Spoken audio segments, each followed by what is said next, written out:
All right. Hey, my friends, it's Doug. Thanks for checking out the video. As always, I hope this message finds you doing extremely well. And I hope that you are finding your way through these challenges and moving yourself forward through the coronavirus shutdown with great strength and great resilience. I know that it's hard, but I'm sure that many of you are finding a way to dig in and at least feel some sense of hope and some sense of resilience through each part of every day.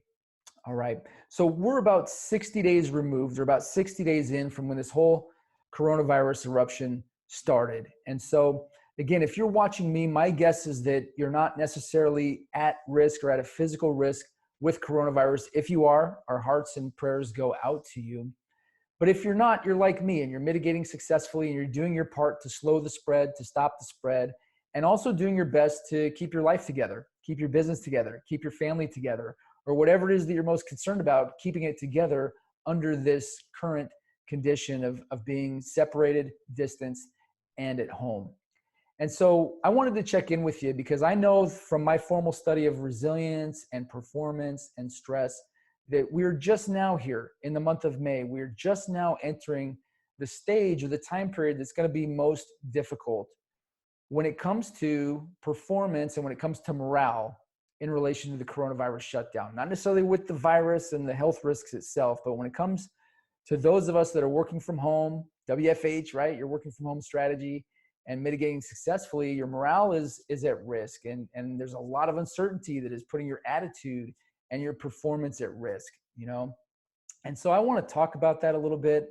I want to share my screen. I've got one slide from the formal study of resilience that I want to share with you.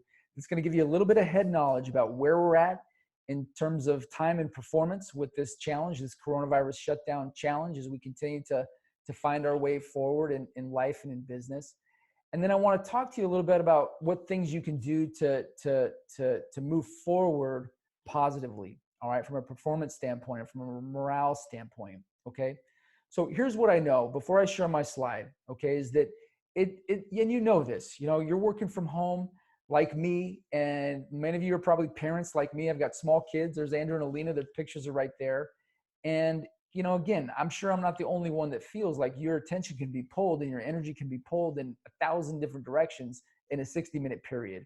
And when you do that hour after hour, hour after hour, after hour each day, or day after day, day after day, day after day, week after week, week after week, month after month, you know, it can be draining. You know, working from home anytime can be draining, but especially now in the conditions that we have, in addition to the pressure that is now on top of all of us. All right. So I know that it is very important for each of us, right, to maintain our health, right, when it comes to the virus. But once your health is no longer the concern with the virus, it's very important that we find a way to renew our energy and protect our energy each day so that we can continue to perform and continue to remain resilient despite all the other challenges that are occurring as part of the coronavirus shutdown. Okay. So let me share my slide. I want to give you just some head knowledge and then talk about some things that you can do to get through the rest of this challenge, the rest of this time period, regardless of how long it takes, with a positive state and with resilience. All right. All right, so I'm sharing my screen, and the slide you're looking at is an excerpt. It's just one slide from a large training block that I teach sometimes called the Resilience Advantage. Some of you know, most of you don't, but I'm a certified instructor in the Resilience Advantage that was put together by the HeartMath Institute. So you can see their logo here on the lower right-hand corner. But really what we're looking at in this data chart is the results of a study, a performance study that was done back in World War II. Okay, so if you follow me here as I talk to this slide, I really want you to think about which line are you on, and I'm going to describe what's happening here, okay? So you're looking at lines, but just think about what I'm saying and hear what I'm saying as you look at this slide, all right? Now, really what we're looking at is a 60-day time period, a 2-month time period, okay? If you look on the horizontal line from 0 to 60, we're looking at performance over a 60-day period. And on the vertical axis, okay, we're looking at challenge level and effort, all right? So basically what we're looking at is the relationship of time, and when someone is faced with a challenge, what happens to their effort or what happens to their performance, okay? So the title of the slide you can see is Stress, Resilience, and Performance. Remember, we're talking about performance from a work standpoint, maybe from a morale standpoint, all right? And really what this slide in the block of training when I give it is usually meant to show is those folks, and maybe you're one of them, those folks that believe that they need to have a little bit of stress to be motivated, or that there can be some good stress, to help, boost their performance and kind of get that edge when they need, when there's pressure, something's really on the line, their performance can go up. And what this study has showed, and what we know by now, and science has proven this over and over again, is that there really is no such thing as good stress. And if you're going to look for a motivator, you need to have something that's more positive, because stress tends to burn you out over time. And that's basically what you're looking at on the red line. Okay, so the red line is the person who accepts a challenge. Now, are we in a great challenge right now with coronavirus shutdown? Absolutely. I've talked to many of you. I know myself. We're all being faced with things and puzzles and risks that we just weren't anticipating at the beginning of the year. And everyone's livelihood is on the line, and our health is on the line, so we're in a period of great challenge. Okay. The red line shows the person or the people that usually accept the challenge with stress. All right. And maybe not the most positive outlook, but like, more of a fear-based motivator, like that stress is motivating them. And what you see is in the first 30 days, now look at the top, there's 4 stages, right? The person embraces the challenge and performance can be improved. So you can see as the challenge level is accepted, effort becomes higher in those first 30 days. As you move in though, beyond that, there's this period of maximum efficiency. So performance is kind of sustained. But look what's happened as you move further on in time, right? Day 30, 40, 50, 60, you get into these other stages that the scientists describe as the hyperreactive stage, right? After a month in, I don't know what your April was like. I know our April was a mixed bag. A lot of good things happened when we look at it on the surface, but it came with a lot of things that we had to react to, right? There's a lot of things that happened in staffing, a lot of things that happened in recruiting, a lot of things that happened, economy wide, financially for everybody, and there's a lot of things that you weren't anticipating that you had to react to. And that's typically what happens, is that as situations and challenges set in, more scenarios pop up that you weren't anticipating. And you have to hyper react, right? And the person that is stressed or that has been motivated by stress from the very beginning, look what happens to their performance. From day 40 all the way to 60, it goes down, down, down, down, down. And what I want you to notice about this is look where the challenge, the challenge level and effort, where they started versus where they ended. All right. What this is showing, this is basically the cycle of burnout and overwhelm. All right. Within about 60 days, and we're about this period, this is where the emotional exhaustion stage kicks in. All right. Because there's just been too much. There's just been too much. And if you haven't done well to manage your energy or find ways to energize yourself along the way, you've dug yourself into quite a deep hole. All right. I'm not saying you can't recover from it, but this would explain why a lot of times after 2 months in, people just throw their hands in the air and surrender. All right. Because they just don't feel good.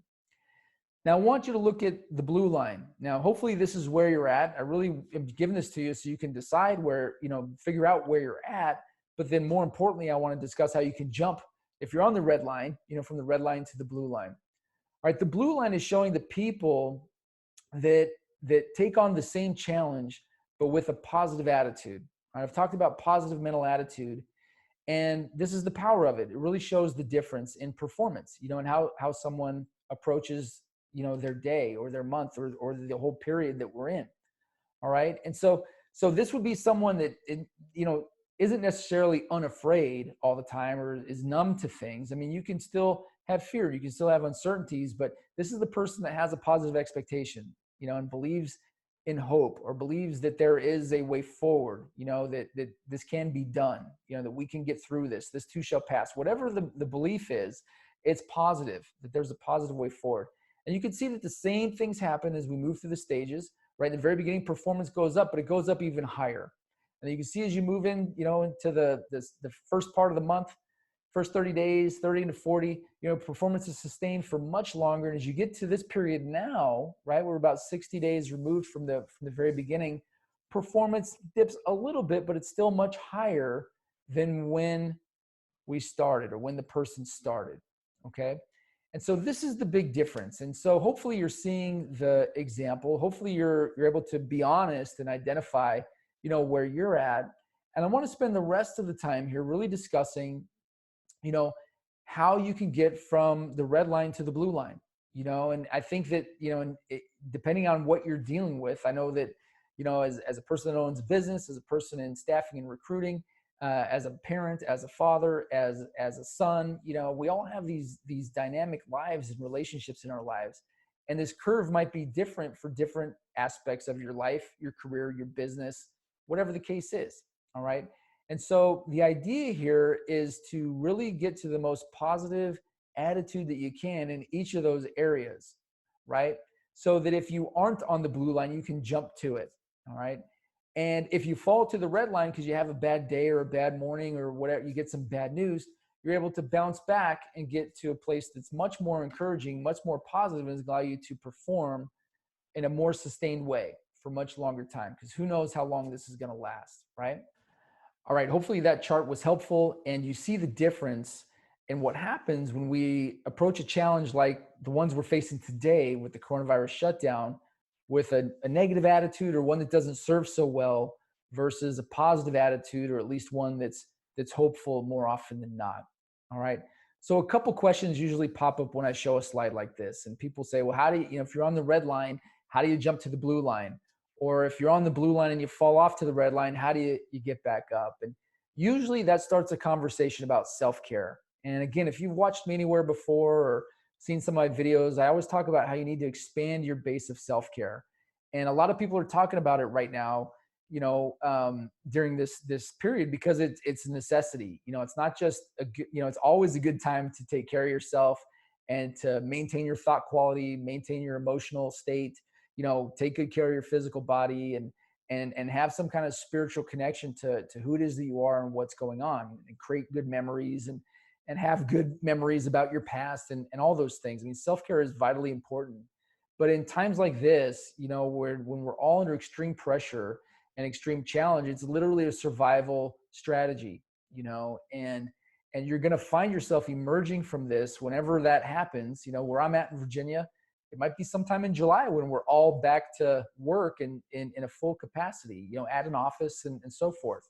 So my point is, we might be doing it this way, working from home, piecemealing things together, patching things together for a while. And it might even be longer than that. Who really knows? All right. So what I do know is that, when it comes to your attitude and changing your attitude or having a more positive mental attitude, a lot of the answers can come from self-care. Okay. And it really comes from expanding your base. And so when we start talking about that, people usually start sharing their practices. Well, I do yoga, or I exercise this way, or I journal or read or stuff like that. And I think that this is a great time. A lot of people are talking about self-care, and I love to talk about self-care too. And it's really a great time to explore self-care and expand your base, expand more practices, and do more things that will help you feel good, but will also give you a sustained attitude of hope and a sustained attitude of resilience, especially throughout the day. Here's one thing that most people miss. Most people will start their day with self-care or do something for themselves throughout the day, and hopefully get to it. What I'm telling people is you have to prioritize self-care now. And you should be starting your day with self-care, ending your day with self-care. You need to schedule pit stops throughout the day so that you can not just harness good energy, but you can renew energy. All right. If I didn't say it clear enough in the beginning, we're at this point in time when it comes to performance and morale, especially if you consider what we talked about in the last chart, where it's going to get more difficulty. It's going to get more difficult, right? We're in the exhaustion stage, where we're just, more challenges are being thrown on at us. There's no real end in sight. And if you don't renew your energy each day and find a way to renew your energy throughout each day and take pit stops, it's going to become harder to accomplish things. Okay. Not saying that you won't, but it will just become harder, more difficult to stay on track or to accomplish things. And so you want to approach these challenges, approach these times, approach your business, approach your clients, your candidates, your family, whatever the case is, with as much clarity and as much resilience as possible.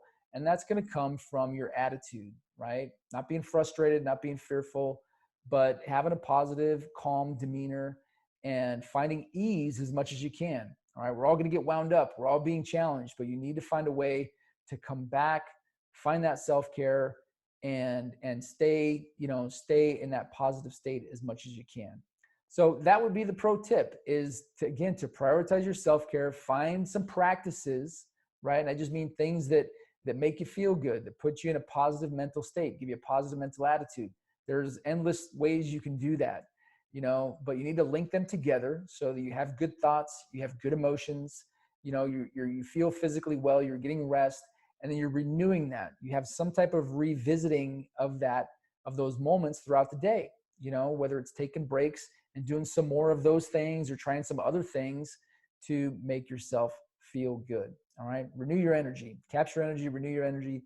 Do that throughout the day. It's going to become even more important. All right, my friends, I hope that serves. Thanks again for checking out the videos. Remember, the goodness that's in me is the goodness that's in you. There's goodness in all of us. So let's go after it with all we got. Take care.